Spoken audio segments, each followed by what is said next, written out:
Greetings, my dear viewer. You're on the channel The Price of Cheating. The channel is for those who appreciate traditional family values and condemn adultery. So be sure to subscribe to the channel. Let's get started. It was a gloomy, rainy Monday, one of those days when every minute seemed endless. I was slouched in my cramped, dimly lit office, absent-mindedly playing solitaire on my laptop, losing game after game. Suddenly, the door creaked unexpectedly, and a woman entered. She appeared to be around 50, with obviously dyed dark hair. She stood about 5 feet 5 inches tall and weighed, I guessed, no more than 120 pounds. Too thin for my taste, but she carried herself with elegance. Her designer bag and sparkling diamond earrings clearly hinted at wealth.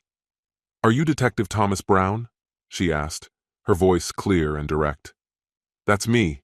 And who might you be?" I replied, leaning back in my chair, trying to appear relaxed.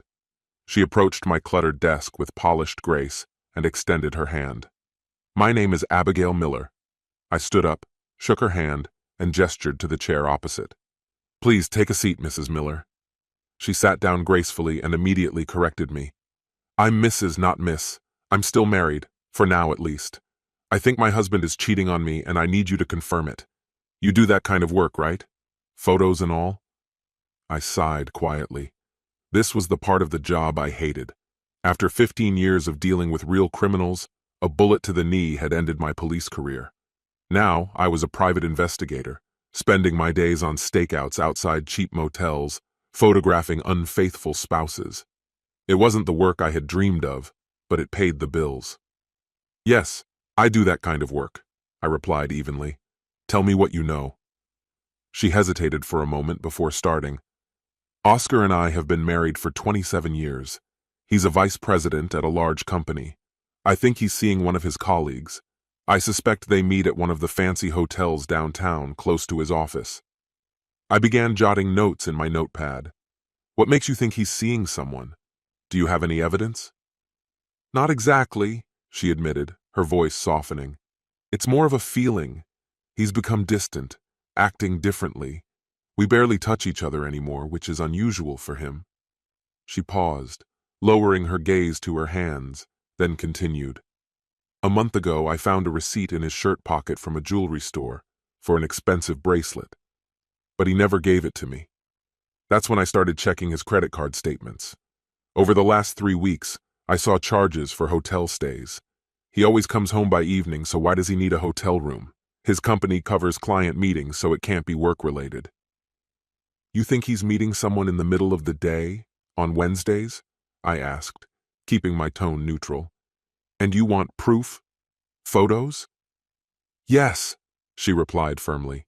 "We have a prenuptial agreement. If I can prove he's cheating, I'll destroy him. He won't get a cent." "Understood," I said, putting down my pen. "I'll follow him this Wednesday and find out what's going on. If he's with another woman, you'll have the proof." She smiled with satisfaction and stood up. I stood as well. The meeting was over. "I brought $2,000 in cash to start," she said, placing the money on my desk. "Is that enough?" "That'll do," I responded, watching her neatly arrange the bills. "I'll contact you on Thursday with a preliminary report," I added. With that, she turned and left the office, her hips swaying in a deliberately dramatic manner. As the door closed behind her, I suddenly caught myself wondering, did she notice the wedding ring on my finger? Or did she not care? Perhaps she was already envisioning her future, picturing a life after divorce. Who could have seen this coming? That Wednesday, I entered the most expensive hotel precisely at 12:30 p.m. It was the closest hotel to the office where her husband worked, and with the constant rain outside, proximity mattered. I discreetly handed a $100 bill to the receptionist and inquired about the room my brother, Oscar Miller, had booked. She gave me a long, suspicious look before glancing at the money. With a reluctant sigh, she reached for the notepad. After scribbling room 601, she tore off the page and silently handed it to me. I nodded in thanks and made my way to the free coffee station in the lobby. Glancing at the photograph Mrs. Miller had given me while sipping the barely warm coffee, I took up a position where I had a clear view of the elevators. At 1 p.m., Oscar Miller strode confidently into the lobby and headed toward the elevators, His movements suggested that his girlfriend had probably already received the room key and was waiting for him upstairs. I watched as the elevator doors closed behind him and checked the display to confirm he went to the 5th floor. After waiting 5 minutes, I gathered my belongings into a small duffel bag and took the elevator up to the 6th floor. From there, I quietly slipped into the stairwell and descended 1 floor. Carefully cracking open the door to the 5th floor, I scanned the hallway. It was empty. Perfect. I approached room 601. Pressing my ear to the door, I could hear muffled voices inside. I reached into my bag for the snake camera, but the gap under the door was too narrow.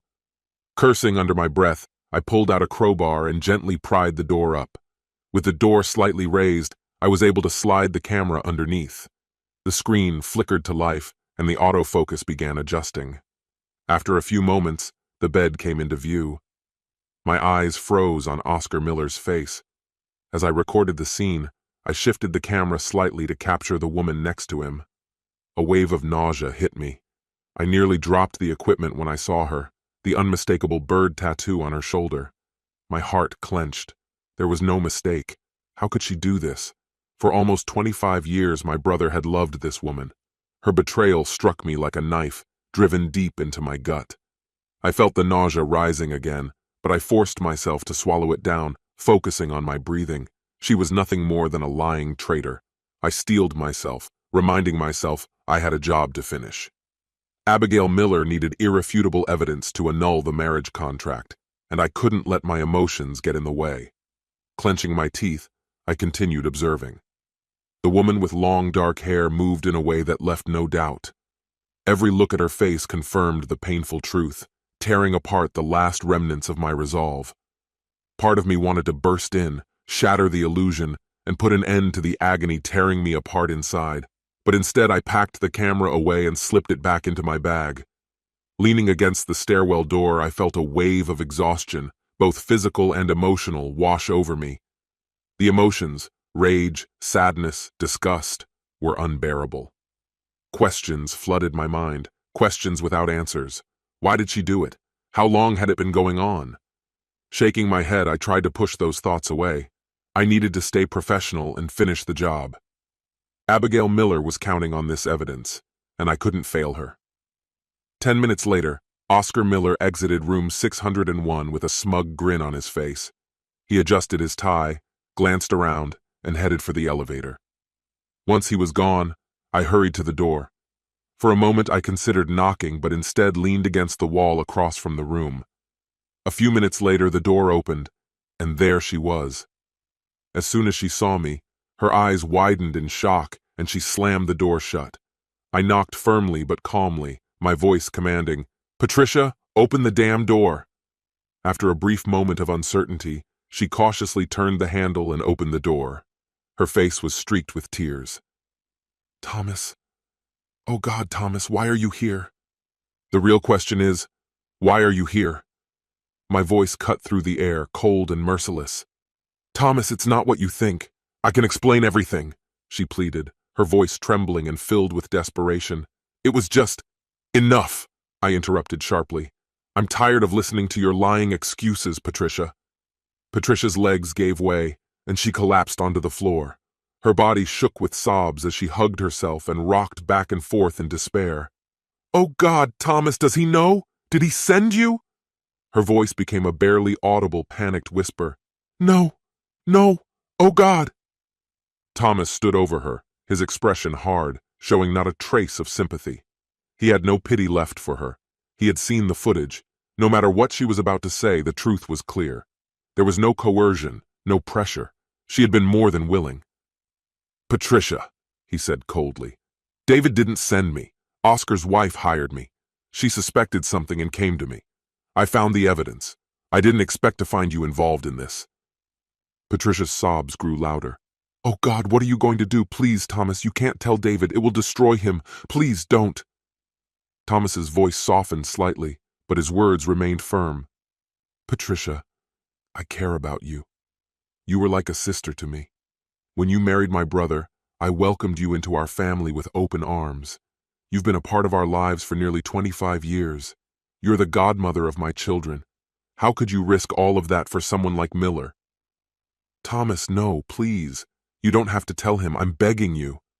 He shook his head. No, Patricia, I won't say anything. But you will. You'll tell David everything by the end of the weekend. If you don't, I'll show him the video myself. You have until Monday. Her eyes widened in horror. She gasped, her face pale. Please, Thomas, don't let him see it. I swear I'll tell him everything. Just don't let him see me with Miller. Thomas extended his hand to help her up and gently directed her toward her car. Go home, he said. End the day. Wait for David and tell him everything. Still trembling, she nodded and promised to confess to his brother. Thomas gave her his word in return. If she came clean, David would never see the video. Later in his office, Thomas sat down to review the evidence he had collected for Abigail Miller, Oscar's wife. Using software he had bought, he blurred Patricia's face in the footage. Abigail only needed proof of her husband's infidelity to activate the prenuptial agreement. Knowing the identity of the mistress wasn't necessary. On Sunday evening, Thomas's phone buzzed with a message from David. It was brief.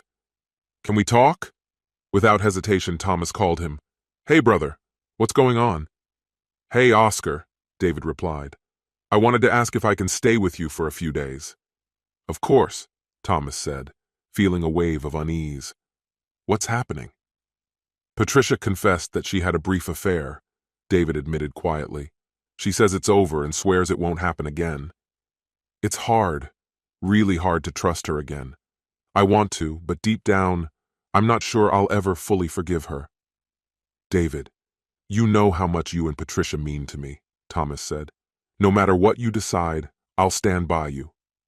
I appreciate that, Thomas, David replied, his voice filled with uncertainty. But tell me, what would you do if this happened with Lily? Thomas sighed, pausing before he answered. David, I hope I never find myself in that situation. I love Lily more than anything in the world, just like you love Patricia. But if Lily ever betrayed me, I don't know how I would react. David nodded, lost in thought. Yes, I still have feelings for Patricia, and I think she feels the same. But I'm stuck, brother. I don't know what to do. As your older brother, Thomas said gently, I can't tell you what's right. It's something you have to decide for yourself, for your future. David exhaled heavily. Thanks, brother. I promised Patricia we'd talk it through tonight. Let me know if you need me to stop by, Thomas said. But the night passed without a call. It seemed that David and Patricia had decided to give it another try. I couldn't blame him for the choice. It was his life, and only he could decide what was right. Looking back, I'm almost certain I would have acted differently, but it's easy to say that when you're not living through it. Later that night, as I lay in bed with Lily, my thoughts began to wander. Lily, I asked, are you truly happy with the life we've built together? She looked at me, her eyes glowing with warmth. Thomas, I love you more than words can express. Our life, everything we've built, makes me incredibly happy. Why are you asking? Is something bothering you? No, I quickly replied. I just needed to hear it. I can't imagine a greater happiness than what I feel with you. She smiled softly, a playful tone in her voice.